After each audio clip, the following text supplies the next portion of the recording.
నా పేరు చిరంజీవి. నేను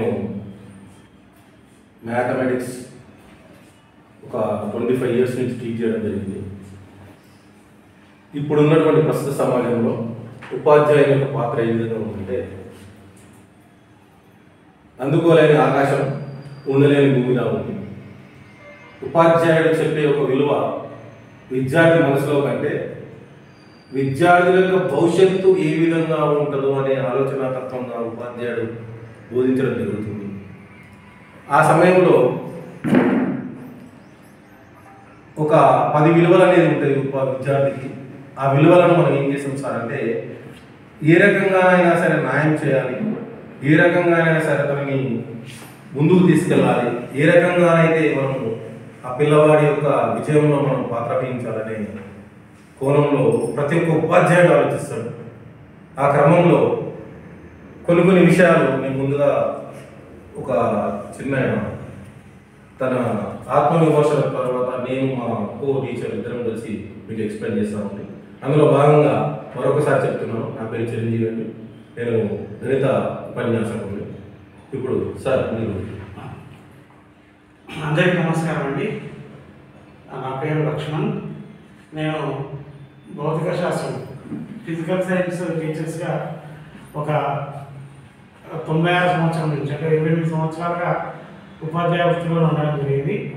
అయితే అప్పటి నుంచి ఇప్పటి వరకు కూడా విద్యార్థుల యొక్క సైకాలజీలో వచ్చేటటువంటి మార్పులను కానీ విద్యా వ్యవస్థలో వచ్చిన మార్పులన్నిటిని కూడా గమనించుకుంటూ రావడం జరిగింది. ఇలాంటి విషయాల్లో నా యొక్క కొన్ని అనుభవాలని మీతోటి పంచుకోవడానికి నేను ఇక్కడ మా మిత్రుడు సహోపాధ్యాయుడు చిరంజీవి గారితో చర్చించడం జరుగుతుంది. ముఖ్యంగా ఒకప్పుడు ఉపాధ్యాయుడు కానీ విద్యార్థులు కానీ ఒక సత్ప్రవర్తనతోటి క్రమశిక్షణతో ఉండేవాళ్ళు. అంటే ఉపాధ్యాయుడు కనిపిస్తే గౌరవించడం అనేటటువంటి విషయం కానీ, ఉపాధ్యాయుడు విద్యార్థులతో నడుచుకునే విధానం కూడా సక్రమంగా ఉండేది. అంటే నా అనుభవంలో అప్పుడు ఉపాధ్యాయుడు టీచర్ కనబడితే విద్యార్థి భయంతో భక్తితోటి ఉండడం జరిగేది. అది అప్పటి సమాజంలో తల్లిదండ్రులకి ఒక 4 కానీ 5 కానీ సంతానం ఉండడం వల్ల వాళ్ళ యొక్క భవిష్యత్తు మంచిగా తీర్చిదిద్దాలన్నటువంటి ఉద్దేశంతో ఉపాధ్యాయులకి ఆ విద్యార్థులని అప్పచెప్పడం జరిగేది. పూర్తిగా వాళ్ళని హ్యాండ్ ఓవర్ చేసుకునేటట్టుగా, వాళ్ళ యొక్క బాధ్యతలు తీసుకునేటట్టుగా ఉపాధ్యాయునికి చాలా గౌరవిస్తూ, ఉపాధ్యాయుని యొక్క ఆదేశాల ప్రకారంగా, సూచనల ప్రకారంగా విద్యార్థిని పూర్తిగా ఉపాధ్యాయుడి దగ్గర అప్పచెప్పడం అనేది జరిగేది. కానీ ఈ సంవత్సరాలు మారుతున్నప్పుడు ఇప్పుడు 1 or none, అంటే ఒక పేరెంట్కి 1 లేదా 2 పిల్లలు ఉండడం వల్ల వాళ్ళ పిల్లల్ని అతి గారాబంగా పెంచడం వల్ల దానివల్ల ఏమవుతుందంటే, నువ్వు మా పిల్లవాడికి చదువు రాకున్నా పర్వాలేదు, కానీ మా పిల్లవాడిని మానసికంగా కానీ శారీరకంగా కానీ దండించొద్దు అన్న ఉద్దేశంతో విద్యార్థులు ఉండడం జరుగుతుంది. ఆ అతి గారాబము అనేది ప్రజాస్వామ్యతంగా కూడా కాదు, అతి గారాబం అనేటువంటి ఈ పద్ధతిలో పిల్లల్ని పెంచడం వల్లనే పూర్తిగా మేము పిల్లలకు ఉపాధ్యాయులుగా విద్యార్థులకి సరైన విధానంలో వాళ్ళ భవిష్యత్తు తీర్చిదిద్దలేకపోతున్నాము అన్నటువంటి చిన్న సందేహం మొదలవడం జరుగుతుంది.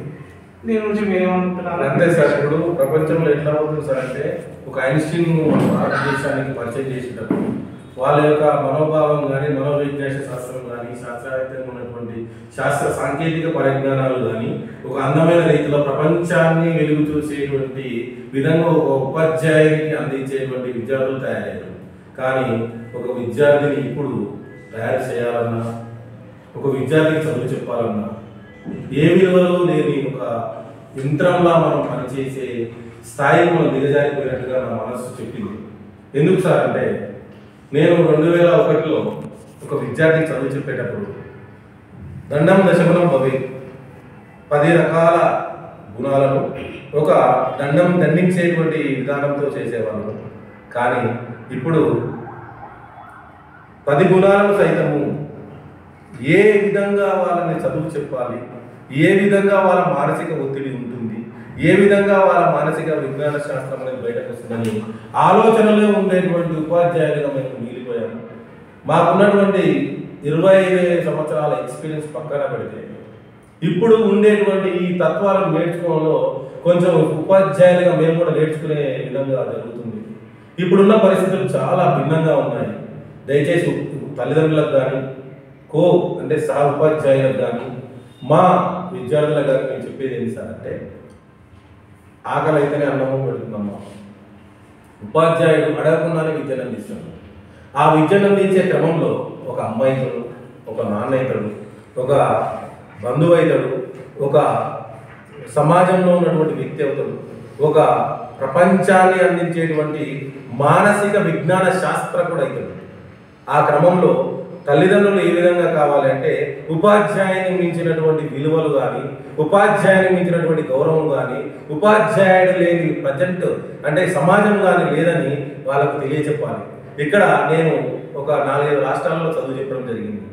నేను మహారాష్ట్ర వెళ్ళినప్పుడు ఒక సైకిల్ రిక్షా తప్పుకునేటువంటి వ్యక్తి బిడ్డ ఐఐటిఎన్, ఒక ఐఐటిఎన్ అనేది ప్రపంచం ఉంటే మన భారతదేశంలో కానీ ప్రపంచంలో కానీ ఎక్కడికి వెళ్ళినా కానీ వారికి తిరుగుండని వ్యవస్థలో మంచి చదువు, అది ఇంజనీరింగ్ వ్యవస్థ.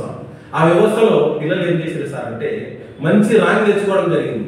అక్కడ ఆ తండ్రి సక్సెస్ కావడానికి కారణం ఏంటయ్యా అంటే ఆ పాపకు మంచి చదువు ఏ విధంగా ఉండాలి, ఉపాధ్యాయుని ఏ విధంగా గౌరవించాలి, చదువు గుణందుకు ఏ విధమైనటువంటి లక్షణాలు